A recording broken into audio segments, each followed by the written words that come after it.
Hi viewers, welcome back to our channel The Daily. Hope you are liking our videos. In continuation with the previous video on C programming, today we will be discussing the basic structure of a C program. As we have discussed in the previous video that C is a structured programming language.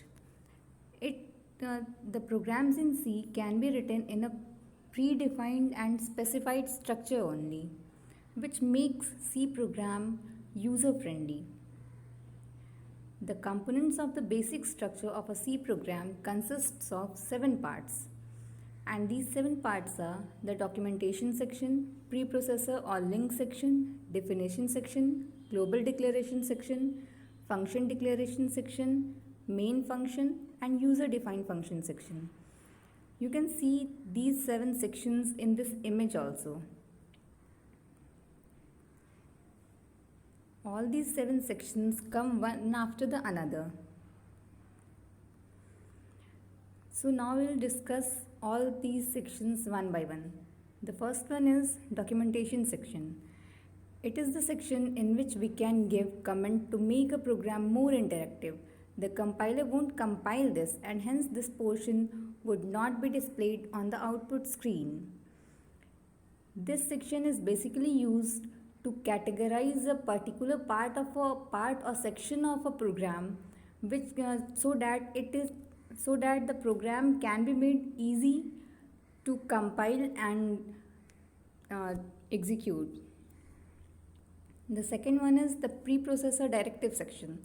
This section involves the use of header files that are to be included necessarily in a C program. The header files in a C program contains all the predefined functions of C program. And these functions we can use in a program for performing various tasks. The definition section. This section involves the variable definition and declaration in C. Global declaration section. This section is used to define the global variable to be used in the program. That means we can use these variables throughout the program. Function prototype declaration section. This section gives the information about a function that includes the data type or the return type, the parameters passed or the arguments. Main function. It is the major section from where the execution of the program begins. The main section involves the declaration and executable section. User-defined function section. When we want to define a function that fulfills a particular requirement, we can define them in this section. Among all these 7 parts, some sections are optional and some are compulsory for a C program. Now we will see all these sections with this example. Here in this example you can see it has been clearly indicated that which part is considered in which section. First of all, it's the documentation section where you can see it's written the name of a program. This name of a program is not compiled or executed by C. This is added only to make the program user friendly so that we can easily inform the developer that what function the particular part of a program will perform. Hash include studio.h, hash include conio.h. Studio.h and conio.h, these two are header files.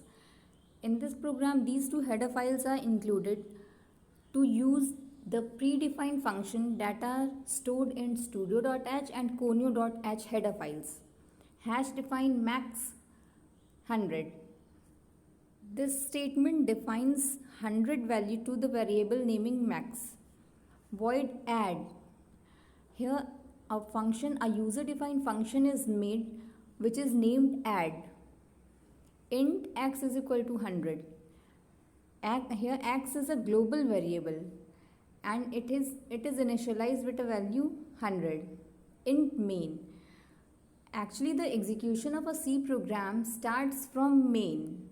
This is the entry point of a C program, and rest the executable part is written within these curly braces. Among all these 7 sections, some of the sections are compulsory and some are optional.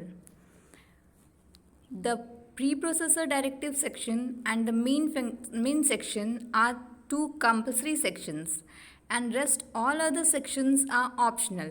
We can use all those sections as per our requirement. So that's all for about the sections of C program.